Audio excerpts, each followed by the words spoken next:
Hello प्यारे बच्चों, देखिए आज है 12th क्लास की फिजिक्स और चल रहा है बच्चों चैप्टर नंबर 13 जिसका नाम है न्यूक्लियाई दैट इज़ नाभिक।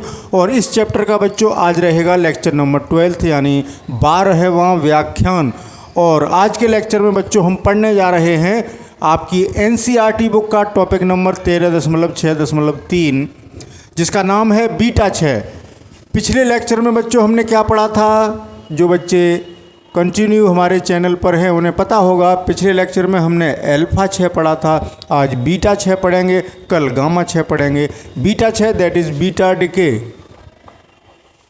बीटा डिके आज बच्चों ये पढ़ने जा रहे हैं। अब अल्फा 6 तो हमने सीधे सीधे पढ़ लिया था बच्चों, वहाँ कोई दिक्कत नहीं हुई। अल्फा डिके जो था उसमें अल्फा पार्टिकल बाहर निकल जाता है नाभिक से, तो जो नया नाभिक बनता है जिसको हम डॉटर न्यूक्लियाई कहते हैं उसके एटॉमिक नंबर में यानी परमाणु क्रमांक में 2 की कमी हो जाती है और मास नंबर यानी द्रव्यमान संख्या में 4 की कमी हो जाती है। ठीक है ना? सिंपल सा कॉन्सेप्ट हमने पढ़ लिया था। लेकिन आज बच्चों जब हम बीटा 6 पढ़ रहे हैं तो बीटा में 2 प्रकार के 6 पढ़ेंगे बच्चों, क्योंकि जो बीटा है, जो बीटा पार्टिकल है वो 2 टाइप का होगा बच्चों। एक होगा यानी ऐसे लिखते हैं जो बीटा कण है, बीटा कण, इसको हम 2 भागों में बांटेंगे बच्चों। Number 1, number 2। Number 1 beta minus decay, यानी एक पार्टिकल हुआ बीटा माइनस, यानी जो बीटा पार्टिकल है वो 2 टाइप के होंगे, और एक बीटा प्लस। लेकिन जनरली होता क्या है बच्चों, सामान्यतः अगर कोई कहता है कि बीटा 6 क्या होता है तो हम इस पहले वाले डिके की बात कर देते हैं। बीटा माइनस का मतलब बीटा माइनस डिके की बात कर लेते हैं। यहाँ मैं 2 भागों में पढ़ा रहा हूँ। आपने क्लास में देखा होगा कि आपके सर आते होंगे और ये कहते होंगे कि जब बीटा पार्टिकल निकल जाता है तो जो डॉटर न्यूक्लियाई बचता है उसके एटॉमिक नंबर में 1 की वृद्धि हो जाती है, मास नंबर अपरिवर्तित रहता है। इतना ही पढ़ा के चले जाते हैं। लेकिन बच्चों दोनों डिके होते हैं, बीटा माइनस डिके भी होता है और बीटा प्लस डिके भी होता है। बीटा माइनस डिके का मतलब क्या हुआ? जो बीटा माइनस है बच्चों वो क्या है? इलेक्ट्रॉन। इनके बारे में समझ लें। हमने कहा था पिछले लेक्चर में कि अल्फा डिके में जब किसी नाभिक से अल्फा पार्टिकल निकलेगा इसका मतलब हीलियम का नाभिक निकलेगा। हीलियम के नाभिक में क्या क्या होगा? 2 प्रोटॉन और 2 न्यूट्रॉन। यहाँ बीटा डिके की बात हो रही है, बीटा 6 की बात हो रही है। बीटा पार्टिकल बाहर निकलना है और बीटा पार्टिकल हो गए बच्चों 2 टाइप के, एक बीटा माइनस और एक बीटा प्लस। ये भी निकल सकता है, ये भी निकल सकता है। ठीक है ना? तो बीटा माइनस निकलने का मतलब इलेक्ट्रॉन निकलेगा और बीटा प्लस निकलने का मतलब पॉजिट्रॉन निकलेगा, पॉजिट्रॉन निकलेगा बच्चों। अब ये पॉजिट्रॉन क्या है? पॉजिट्रॉन बच्चों इलेक्ट्रॉन का एंटी पार्टिकल है। क्या है? यहाँ लिख देता हूँ मैं, प्रतिकण है। Positron is an anti particle of electron,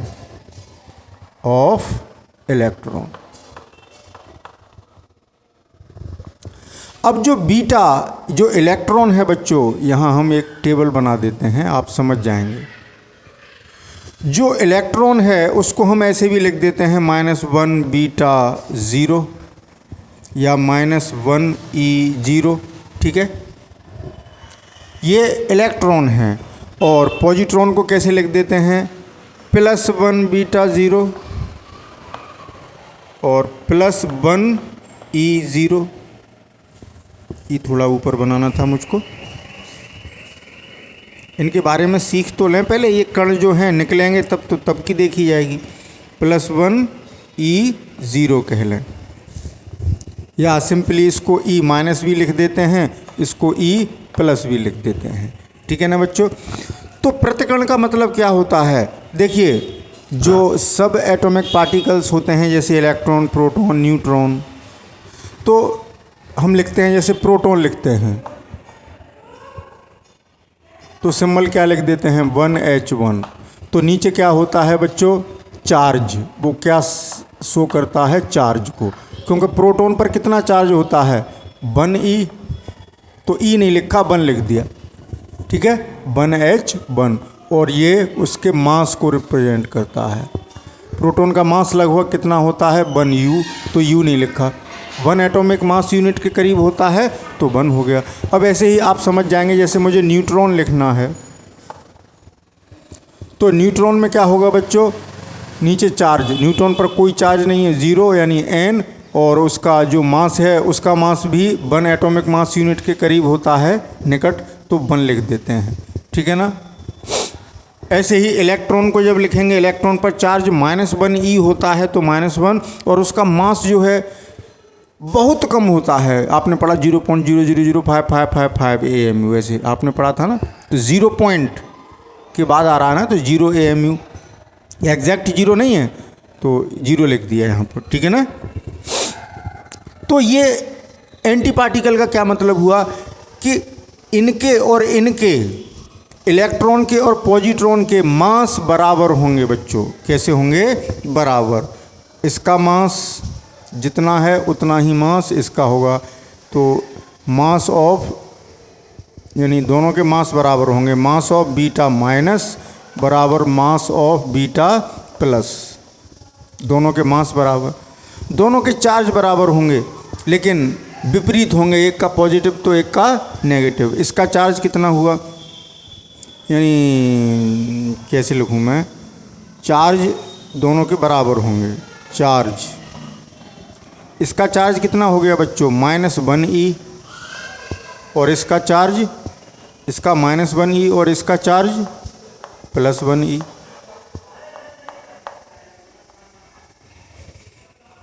हैं बराबर, ये भी E, ये भी E, ये भी 1E, ये भी 1E, लेकिन ये पॉजिटिव और ये नेगेटिव।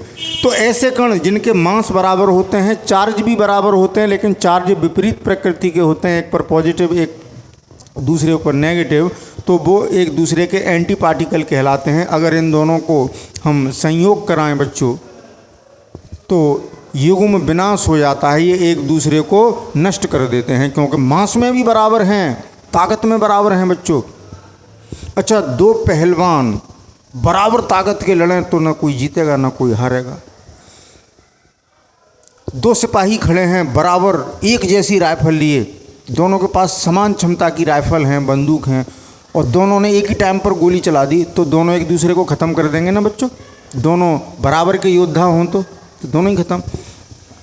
तो सब कुछ बराबर है लेकिन प्रकृति विपरीत है, यानी एक दूसरे के दुश्मन हैं, एक पॉजिटिव एक नेगेटिव। तो बात यहाँ क्लियर हो गई होगी कि क्या बीटा प्लस होता है, क्या बीटा माइनस होता है। बीटा माइनस डिके की बात करेंगे तो यानी उस नाभिक से इलेक्ट्रॉन निकल रहा है, बीटा प्लस डिके की बात करेंगे तो उस नाभिक से क्या निकल रहा है बच्चों, पॉजिट्रॉन निकल रहा है। तो इलेक्ट्रॉन और पॉजिट्रॉन के बारे में मैंने यहाँ बता दिया। अब चलते हैं इस टॉपिक पर, पहले टॉपिक पर, यानी सबसे ये वाला पॉइंट पढ़ते हैं, बीटा माइनस डिके।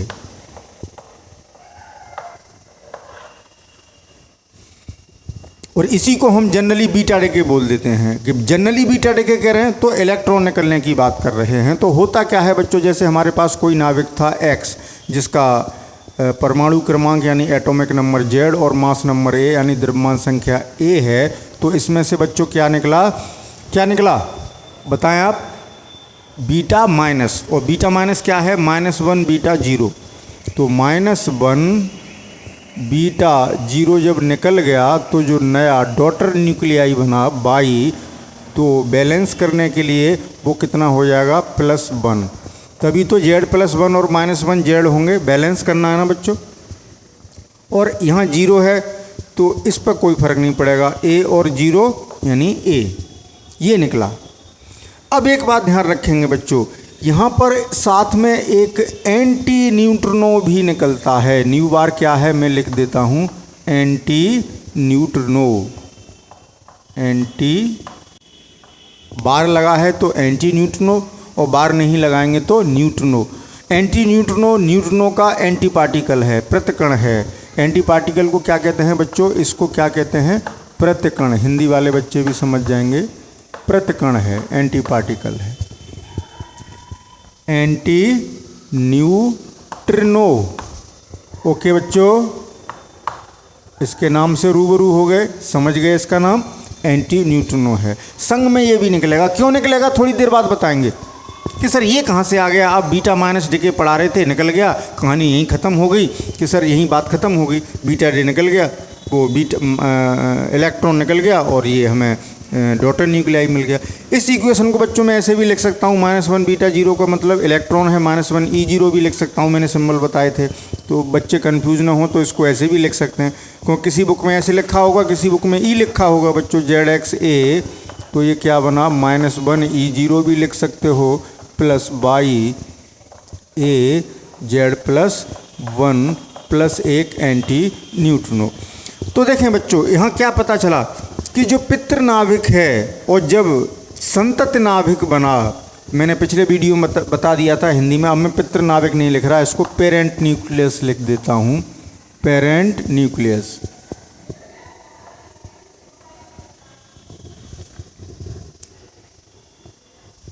क्या हो गया, पेरेंट न्यूक्लियस यानी NU, नीचे लिख दूँ NUCE बन गया, आपको E लगेगा, ये NUCLEUS पेरेंट न्यूक्लियस। और ये क्या बना डॉटर न्यूक्लियस, संतति नाभिक, उसकी संतान, इससे निकली ये, ठीक है ना। इस X से बीटा माइनस यानी इलेक्ट्रॉन निकल जाने के बाद जो नया नाभिक बना वो डॉटर न्यूक्लियस। ओहो, मैं क्या कर देता हूँ,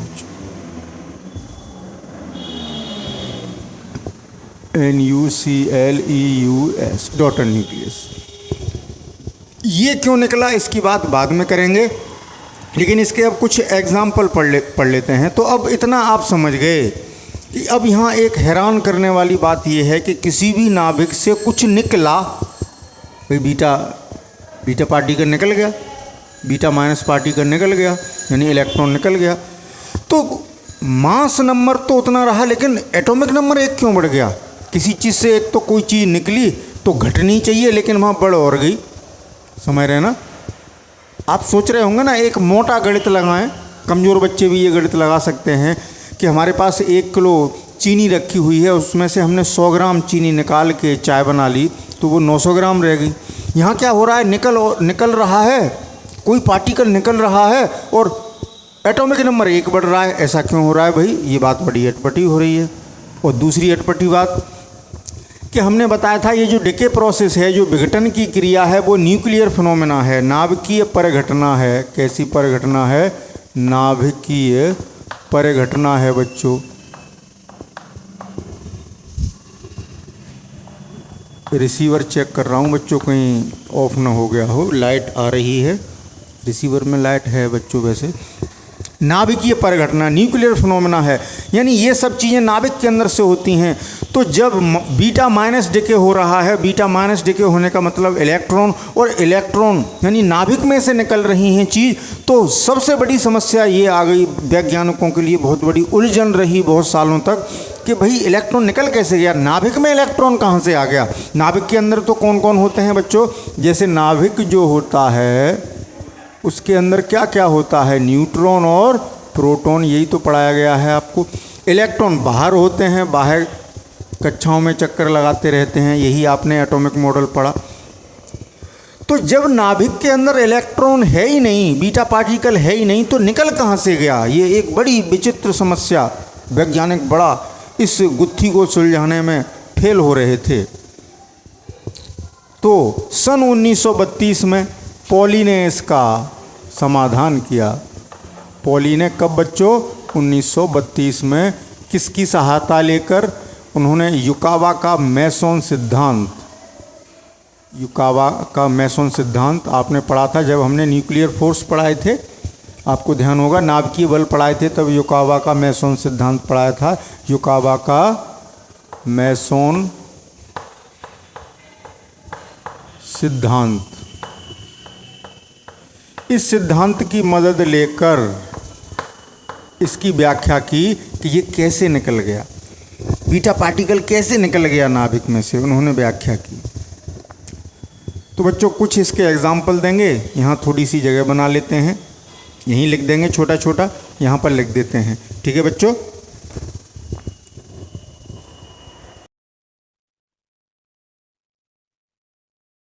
तो अब कुछ एग्जाम्पल कर लेते हैं बच्चों इसके बीटा माइनस डिके के।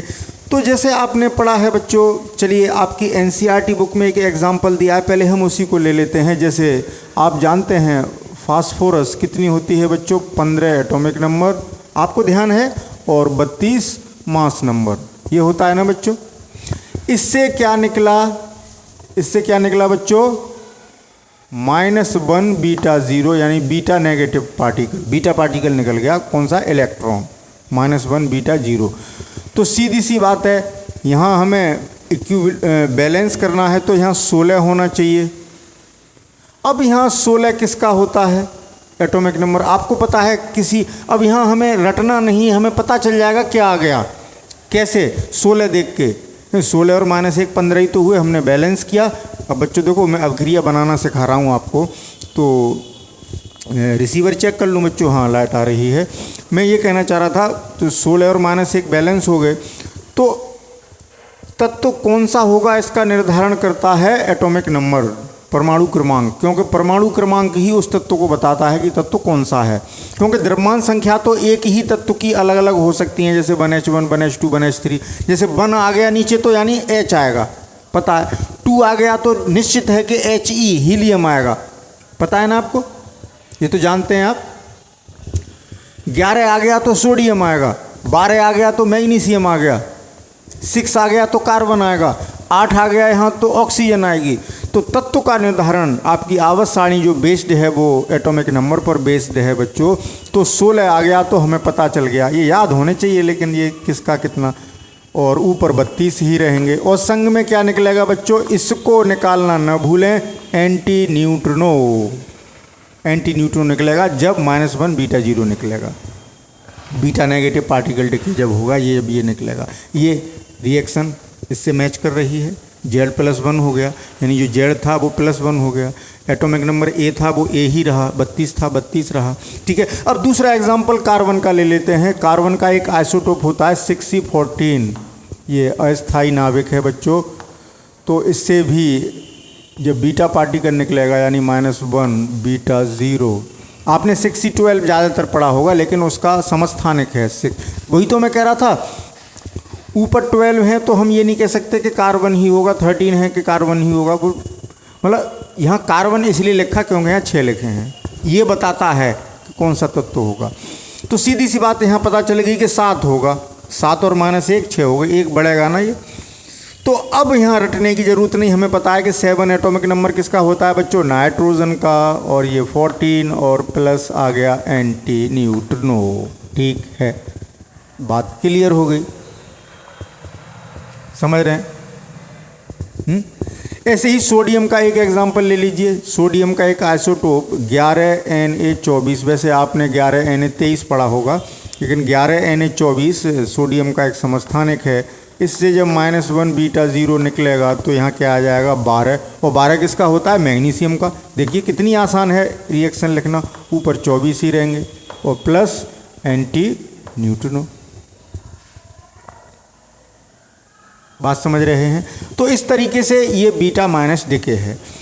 अब इसका स्क्रीनशॉट ले लेना बच्चों, फिर मैं आगे बढ़ूंगा। लेकिन अब मैं एक बात बताना चाह रहा हूं कि ऐसा कैसे हुआ कि नाभिक से इलेक्ट्रॉन कैसे निकल गया और मास वो एटॉमिक नंबर 1 क्यों बढ़ गया, उस बात को समझ लें बच्चों जल्दी से। तो पहले जल्दी से इसका स्क्रीनशॉट लें, फिर मैं यहाँ जगह बनाता हूँ। हाँ तो बच्चों अब आगे चलते हैं। तो अब देखते हैं बच्चों कि कैसे एटॉमिक नंबर 1 बढ़ गया। तो बच्चों मैंने अभी बताया था कि ये वैज्ञानिकों के लिए बहुत जटिल समस्या थी, और मैंने बताया कि सन 1932 में पॉली ने युकावा का मैसोन सिद्धांत का सहारा लेकर इस समस्या का समाधान किया। तो क्या किया पॉली ने ये बताया बच्चों कि जब बीटा माइनस डिके होता है, जब बीटा डिके होता है यानी इलेक्ट्रॉन जब बाहर निकलता है, तो वो इलेक्ट्रॉन कहाँ से आया, तो बीटा माइनस डिके के समय होता क्या है बच्चों, अकॉर्डिंग टू पॉली न्यूट्रॉन बदलता है प्रोटॉन में। एक न्यूट्रॉन किस में बदल जाता है, प्रोटॉन में बदल जाता है, ठीक है। लेकिन डायरेक्टली नहीं, उन्होंने ये बताया कि जो न्यूट्रॉन है वो बदलेगा पाई नेगेटिव मेसोन में, ऋणात्मक पाई मेसोन में, और ये पाई मेसोन बदल जाएगा, ऋणात्मक पाई मेसोन किस में बदल जाएगा, प्रोटॉन और इलेक्ट्रॉन में। ये बताया उन्होंने, इसमें प्रोटॉन और इलेक्ट्रॉन में। अब खैर छोड़िए ज़्यादा बात, सीधी सी बात याद रखिए, इसमें थोड़ा कन्फ्यूजन पैदा होगा कि जो न्यूट्रॉन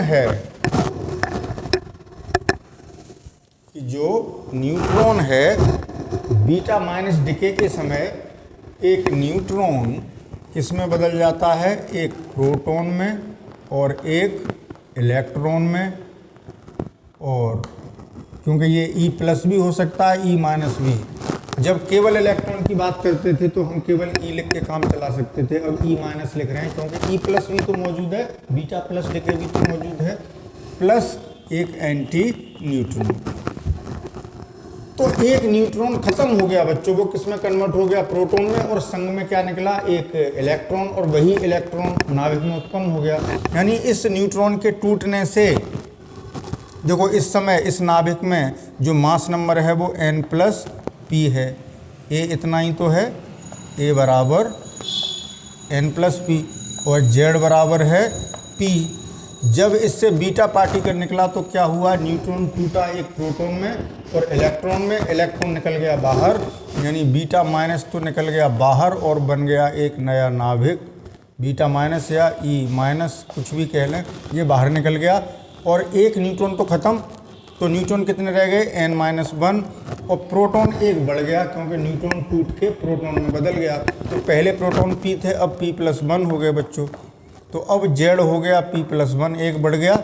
लेकिन इन दोनों का सम करेंगे n-1 और p+1, 1 से 1 कटे जाएंगे, तो मास नंबर आपका n प्लस पी या p+n ही रहेगा, वो उतना ही रहा। समझ गए, बात समझ आई। अब दूसरा प्रश्न कि भाई इतनी तो बात समझ में आती है कि एक न्यूट्रॉन प्रोटॉन और इलेक्ट्रॉन में टूट गया, ये भाई साहब कहाँ से आ गए एंटी न्यूट्रिनो, इनका क्या रोल है।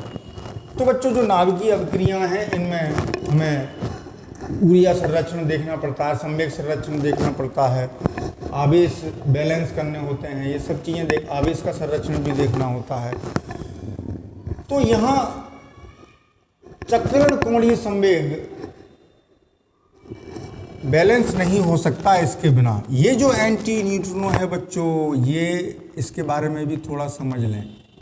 ये जो एंटी न्यूट्रिनो है न्यू बार, मैं फिर हटा दूंगा, थोड़ी देर में लिख देता हूँ कि ये लगभग इसका विराम द्रव्यमान 0 है, लगभग बहुत नगण्य है, उसको 0 कह सकते हैं। विराम द्रव्यमान 0 है और आवेश भी 0 है, यानी उदासीन है, आवेश भी नहीं है, चार्ज नहीं है इस पर। तो ये बहुत बड़े पदार्थ को भी पार कर के जा सकता है, यानी पृथ्वी को भी बहुत जल्दी पार कर जाएगा। इसलिए इसका संसूचन बच्चों, इसका डिटेक्शन, इसका पता लगाना बड़ा कठिन है, बहुत जटिल है, क्योंकि ये पृथ्वी को भी पार करके निकल जाएगा। चार्ज नहीं, मास नहीं, मासलेस, बहुत नगण्य मास, ग्राम द्रव्यमान 0। तो ये न्यूट्रिनो के बारे में रहा। अब फिर इसका रोल क्या है, रोल देखिए। अब जो चक्रण कोणीय संवेग है वो spin number, spin quantum number से पता लगेगा कि जो चक्रण संख्या है बच्चों, स्पिन क्वांटम नंबर, वो न्यूट्रॉन प्रोटॉन इलेक्ट्रॉन की कितनी होती है बच्चों, 1/2 होती है। एस केमिस्ट्री में आपने पढ़ा होगा, स्पिन क्वांटम नंबर एस।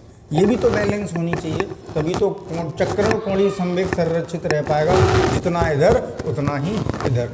इस रिएक्शन को बच्चों ऐसे भी लिख सकता हूँ मैं, 0n1, प्रोटॉन का मतलब 1h1 plus -1 beta 0 plus nu bar, क्योंकि ये टर्म ही तो आए हैं यहाँ पर, न्यू बार आया है, बीटा आया है। अगर ये नहीं निकलता तो क्या होता, अगर ये नहीं निकले, मान लो ये क्रिया हो, केवल ये क्रिया हो तो क्या होगा। अभी मैं जगह छोड़ता हूँ। जैसे न्यूट्रॉन केवल प्रोटॉन और इलेक्ट्रॉन में टूटता तो न्यूट्रॉन का जैसे स्पिन 1/2 होता, तो इसका कितना हो सकता था 1/2 प्लस इसका 1/2, तो कितना आ गया 1, या इसका 1/2 और इसका प्लस माइनस 1/2, ऐसे भी घूम सकता है, ऐसे भी घूम सकता है, -1/2 तो 0, तो बैलेंस नहीं हो रही। दोनों की सेम है तो 1 आ रही है इधर की, और इधर की 1/2 है LHS की। दोनों तरफ की बराबर होनी चाहिए ना, दोनों की विपरीत है तो 0 है, दोनों की समान है तो 1 है, बैलेंस नहीं हो रहा। एक हाफ को 2 हाफ कैसे बैलेंस कर लेंगे, नहीं कर सकते ना, 3 कर सकते हैं। अब मान लो ये 3 है तो अब बैलेंस हो जाएगी। जैसे ये 1/2 है तो ये हो सकता है कि ये 1/2 हो, ठीक है, ये 1/2 हो, ये -1/2 हो, तो कम से कम ये इधर 1/2 इधर 1/2, या ऐसे कह लो 1/2 इधर की 1/2 -1/2 प्लस 1/2। समझ रहे हैं, बात समझ रहे हैं, तो बैलेंस हो जाएगी। तो ये चक्रण कोणीय संवेग को बैलेंस कर रहा है, इसलिए तो ये बात समझ में आ गई कैसे एटॉमिक नंबर 1 बढ़ा, ये बात क्लियर हो गई। और नाभिक के अंदर से इलेक्ट्रॉन कहाँ से निकल आया, कैसे निकल आया बच्चों, एक न्यूट्रॉन टूटा प्रोटॉन में बदल गया और इलेक्ट्रॉन भी निकला संग में, तभी तो रिएक्शन बैलेंस हुई। देखिए यहाँ 1 और -1 0 हो गया, 1 और 0 1 हो गया, इस पर न तो चार्ज है न मास है। ये केवल स्पिन को बैलेंस कर रहा है, ठीक है ना बच्चों, स्पिन को बैलेंस कर रहा है। तो इस तरीके से एटॉमिक नंबर 1 बढ़ जाता है। अब चलते हैं बीटा प्लस डिके पर। तो बच्चों हम एक काम करते हैं, आपके सामने ही मैंने इसको इसलिए नहीं हटाया है कि जब मैं बीटा प्लस डिके पढ़ाऊंगा तो यही संशोधन करूंगा तो दोनों में अंतर साफ साफ नजर आ जाएगा। इसको भी नहीं हटा रहा मैं, इसको भी नहीं, इसको हटा रहा। अब देखेंगे आप, देखिए कितना अच्छा आंकड़ा निकल के आया। अब क्या पढ़ रहे हैं, नंबर 2 यहीं कर लेते हैं, आपके सामने दिखा रहे हैं हम, इसी से समझाने की, अलग से नहीं, फिर भूल जाओगे कि पहले क्या बताया था सर ने और अब क्या बता दिया। तो number 2 beta plus decay, that is beta plus decay कर लो। तो जब बीटा प्लस डिके होगा तो पॉजिट्रॉन निकलेगा +1 बीटा 0, तो बैलेंस करने के लिए यहाँ +1 की जगह जो एटॉमिक नंबर है वो 1 कम हो जाएगा बच्चों। Z +1 की जगह क्या हो जाएगा, Z -1, और जब Z -1 होगा तो यहाँ एंटी न्यूट्रॉन निकल के क्या निकलेगा, न्यू निकलेगा, न्यू निकलेगा, एंटी शब्द खत्म, यानी न्यूट्रॉन निकलेगा। पहले एंटी न्यूट्रिनो निकल रहा था, अब क्या निकलेगा, न्यूट्रिनो। तो इसी में संशोधन कर रहा हूँ, समझते जाओगे उसी चीज़ से। अब रिएक्शन ये हो गई, तो यहाँ क्या हो गया +1 E0, और यहाँ क्या हो गया Z +1 की जगह क्या हो गया बच्चों, Z -1 हो गया। ओके, ये बिगड़ गए डॉटर न्यूक्लियाई, कोई बात नहीं है, तो आपको पता है बच्चों, ये तो डॉटर न्यूक्लियाई। अब ऐसा जो पेरेंट न्यूक्लियस था, जब पॉजिट्रॉन निकला बच्चों तो क्या हुआ, क्या हुआ बताइए, कि Z -1 हो गया, यानी एटॉमिक नंबर 1 कम हो गया। मास नंबर में यहाँ भी कोई परिवर्तन नहीं है, वहाँ एंटी न्यूट्रिनो निकल रहा था, यहाँ न्यूट्रिनो निकलेगा। जब +1 बीटा 0 निकालोगे तो न्यूट्रिनो निकालोगे, ठीक है। वो यहाँ भी तो हटा, क्या निकलेगा, एंटी न्यूट्रिनो। देखो गलती होने जा रही थी, नज़र पड़ गई मेरी, यहाँ से हटाना भूल गए हम।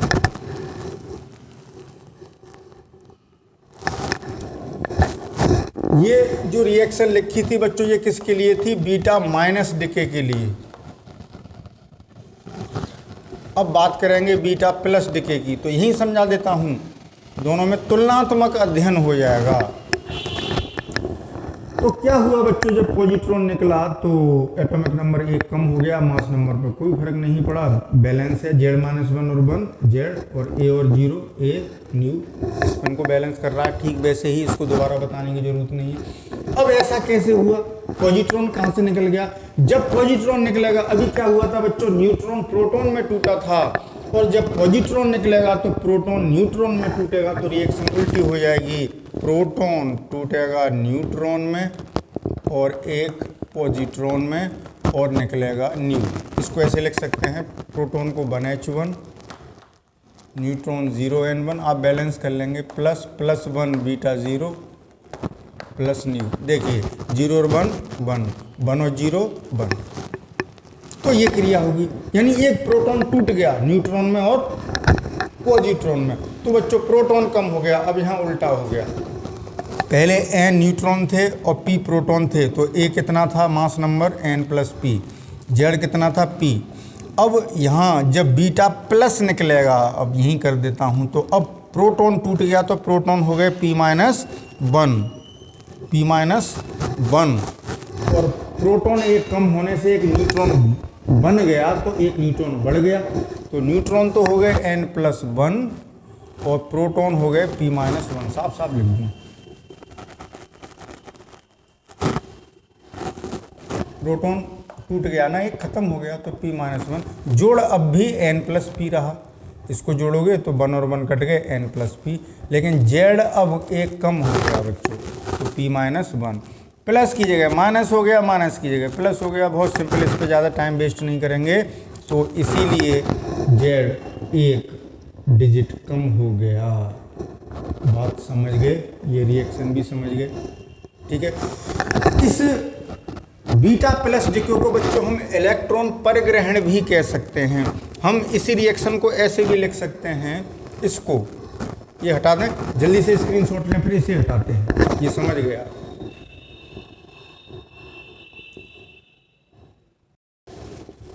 हमने बात की बीटा प्लस 6 की, यानी बीटा प्लस डिके की, यही तो पढ़ रहे हैं इस समय। इसी की कॉम्पिटिटिव जो रिएक्शन है, जो नाभिकीय अभिक्रिया है, इसी को हम अगर प्रतियोगी, इसके प्रतियोगी अभिक्रिया से कनेक्ट करने की कोशिश करें, तो हम उसको कह सकते हैं इलेक्ट्रॉन परिग्रहण, बीटा माइनस यानी इलेक्ट्रॉन परिग्रहण।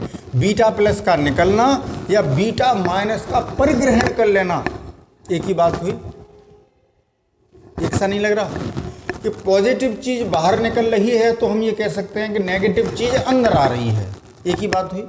तो बीटा माइनस परिग्रहण, यानी बीटा माइनस क्या है, इलेक्ट्रॉन, यानी इलेक्ट्रॉन कैप्चर, कैप्चर जानते हैं, अपहरण कर लेते हैं। जैसे हमने ये कहा कि इधर बीटा पार्टिकल निकला, अब इलेक्ट्रॉन कैप्चर का मतलब क्या हुआ कि इसमें से बीटा पॉजिटिव पार्टिकल न निकल के, पॉजिट्रॉन न निकल के इलेक्ट्रॉन अंदर आ जाए नाभिक के, क्योंकि इलेक्ट्रॉन कहाँ होंगे, बाहर।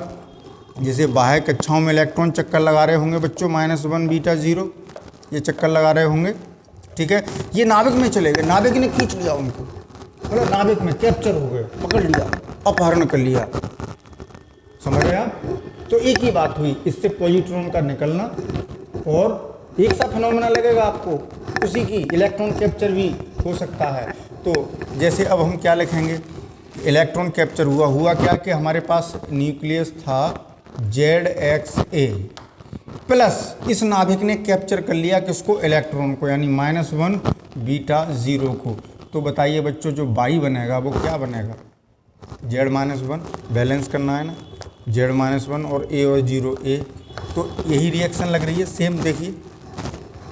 देखिए यहाँ क्या बना, X से बाई बना, जिसमें क्या था Z-1 A, यहाँ भी Z-1 A और प्लस संग में न्यूट्रॉन।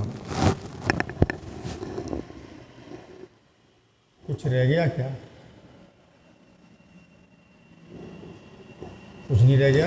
यहाँ 4 पद हैं, 1 2 3 4, यहाँ भी 1 2 3 4, तो ये इसके इक्विवेलेंट है। ये है बीटा प्लस डिके और ये है इलेक्ट्रॉन कैप्चर। समझ रहे हैं बच्चों, तब भी उसी टाइप की रिएक्शन हुई। देखिए एक न्यूमेरिकल आएगा आपकी एनसीईआरटी बुक में, जब मैं इस चैप्टर को ख़त्म करके न्यूमेरिकल्स कराऊंगा तो वहाँ और डिटेल में बताऊंगा बच्चों। वीडियो बहुत लेंदी होता जा रहा है, आप बोर हो जाते हो। तो आज आपने देख लिया बच्चों कि बीटा डिके क्या होता है, बीटा माइनस डिके यानी इलेक्ट्रॉन, बीटा प्लस डिके यानी पॉजिट्रॉन। तो और एक नई चीज़ और पढ़ने को मिली, इलेक्ट्रॉन कैप्चर। बताइए, आपने सुना होगा कि उसकी पकड़ हो गई। क्या करते हैं आपने होगा समाज में क्या होता है कि किसी के बच्चे को किडनैप कर लिया और उससे उसके घर वालों से फ़ोन करके पैसे मांग रहे हैं कि हमें 1 करोड़ रुपया दे जाओ, 50 लाख रुपया दे जाओ, 20 लाख रुपया दे जाओ और अपने बच्चे को ले जाओ। तो वो कैप्चर होता है ना, किडनैप होता है। तो यहाँ नाभिक ने क्या किया, इलेक्ट्रॉन को किडनैप कर लिया, कैप्चर कर लिया। वो अभिक्रिया ठीक वैसी ही लग रही है जैसा बीटा प्लस डिके है। इसकी डिटेल में चर्चा न्यूमेरिकल पोर्शन में करेंगे, वहाँ बिल्कुल क्लियर हो जाएगी। तो उम्मीद है बच्चों आज आपको ये बीटा डिके बड़ा पसंद आया होगा, आप रूबरू हो गए होंगे। वैसे सीधी सी बात थी, मैं 1 मिनट में उसको पढ़ा सकता था कि जब किसी केवल बीटा माइनस डिके, जनरली इसी को हम बीटा डिके कह देते हैं, ये जब किसी नाभिक से जब बीटा कण निकलता है तो नए नाभिक यानी जो डॉटेड न्यूक्लियस है, जो संतत नाभिक है, उसके द्रव्यमान संख्या पर कोई प्रभाव नहीं पड़ता और उसका परमाणु क्रमांक यानी एटॉमिक नंबर 1 बढ़ जाता है और संग में एक एंटी न्यूट्रॉन निकल जाता है और आप बड़े खुश हो जाते हैं। इतने में ये पूरा टॉपिक खत्म हो जाता, बस 2 लाइन में। लेकिन नहीं बच्चों, मैंने आपको समझाने की कोशिश की है। तो बच्चों अगर वीडियो पसंद आया हो तो लाइक करना ना भूलें बच्चों, इसमें कंजूसी ना करें। ओके, मिलते हैं कल। आपको पता चल गया होगा, अल्फा डिके पढ़ लिया, बीटा डिके पढ़ लिया, अब क्या पढ़ेंगे, गामा डिके। ठीक है ना बच्चों, तो अब गामा डिके पढ़ेंगे बच्चों। ओहो बच्चों, बैटरी सिग्नल देगी वीक हो। देखिए ये क्या हो रहा है, इस ट्रांसमीटर की जो बैटरी है डाउन हो गई बच्चों। हो सकता है आप तक आवाज़ न पहुंची हो, ये बड़ी समस्या हो गई। देखिए ये ब्लिंक कर रही है, फ्लक्चुएट हो रही है।